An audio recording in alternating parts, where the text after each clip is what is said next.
Meskipun kebohongan itu lari secepat kilat, satu waktu kebenaran itu akan mengalahkannya. Pertama-tama saya mau mengingatkan Profesor Denny. Dia kan sudah S3, jangan-jangan jadi S-teler. Pada waktu saya mulai mengajar tahun 59, Ruhut Pohan mungkin belum lahir, termasuk Denny ini. Ini kan anak-anak ingusan kemarin. Saya mau mengatakan kepada Profesor Denny, jangan bikin afleidingsmanoeuvre. Afleidingsmanoeuvre itu ialah mengalihkan perhatian. Dari zaman Pak Harto, masuk keluar penjara itu sudah biasa. Mana itu menteri yang dulu saya pernah kritik itu? Sudah tidak ada lagi itu orang.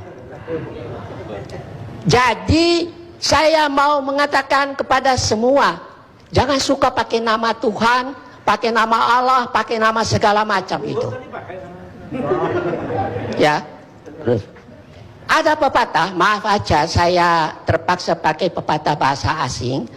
Al gaat de leugen nog zo snel, de waarheid achterhaalt hem wel. Meskipun kebohongan itu lari secepat kilat, satu waktu kebenaran itu akan mengalahkannya. Bisa tahun ini, bisa tahun 2014 atau sesudah itu, nanti kita lihat. Orang-orang seperti Benny Karman ini yang ngomongnya itu saya lihat di televisi itu, dia dengan Ruhut itu mendampingi Nasaruddin. Saya kan ikut dari dulu ngomongnya itu, ini orang-orang ini tidak punya rasa malu. Rai gedek. Nah, orang-orang ini yang tadi ngomong tuh mulutnya bau. Coba sekali-sekali Anda cium mulutmu itu, kalau tidak bau baru Anda bicara jujur. Kalau bau itu berarti tidak jujur, terlalu banyak makan uang haram.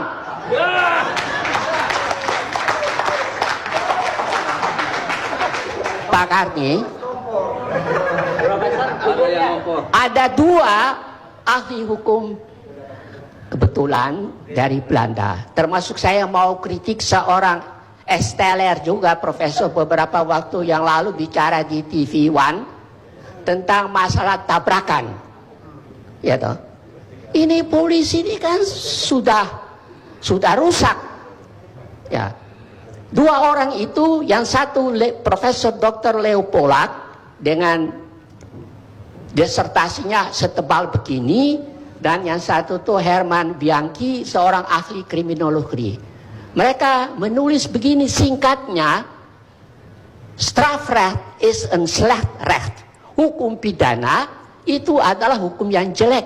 Nah, bayangkan hukum yang jelek ini kalau dipegang oleh orang yang tidak bermoral, rusaklah hukum ini. Termasuk para pengacara juga yang menyalahgunakan kepandaian mereka. Ya. Jadi bukan bulat, Pak. Dari tadi itu saya tidak tahan bau busuk. Profesor, coba sebutkan satu kebohongan yang telah kami katakan. Sebutkan satu kebohongan yang telah kami katakan. Saya bertanya kepada Anda sebagai jangan profesor. Debat saya sudah katakan pada Pak Karni, saya tidak mau debat dengan para politisi atau para politikus. Ya, berarti Anda menyebarkan kebohongan. Bukan malam ini, sejak semula. Saya kan kenal dia kan debat dengan itu, dalam itu waktu di masa-masa yang lalu itu, yang menulis buku itu tentang Gurita Cikeas itu. George. Iya. Iya toh. Anda belajar lagi lah, baru debat dengan saya. Pak Karni, ada ungkapan hoogmoed komt voor de val. Kesombongan itu berarti kejatuhan sudah dekat. Ya. Saya pikir terpaksa saya harus kemukakan mengenai masalah polisi ini, karena tadi saya dengar itu ya. Polisi ini sebetulnya tidak melindungi rakyat. malahan pagar makan tanaman. Contoh di Pamekasan, itu rumah milik seseorang, bertahun-tahun lamanya polisi tidak mau mengembalikan, meskipun Mahkamah Agung sudah memberi putusan Enkrah Pangkawesde, putusan mengikat. Di Medan, polisi seperti pagar makan tanaman, mengantar orang untuk mengusir si pemilik rumah. Saya berharap dua ungkapan ini didengar oleh Kapolri, ya toh, supaya, atau kalau dia mau dengar, gunting kumisnya dulu, kasih baik-baik. Begini Pak, ini sudah pukul 11, ya toh. Saudara Ruhut kan masih ingat, dia pernah bilang itu saya tapi sudah pikun, nanti saya kirim ambulans. Ayo betul apa enggak? Nah, lalu orang tanya kepada saya tapi jawabnya apa? Saya bilang tidak perlulah, orang seperti Ruhut itu kalau saya jawab harga diri saya jatuh. Tetapi karena didesak, termasuk harga diri saya juga jatuh kalau ini nantang saya. Si Pohan ini orang Batak kan begitu kan.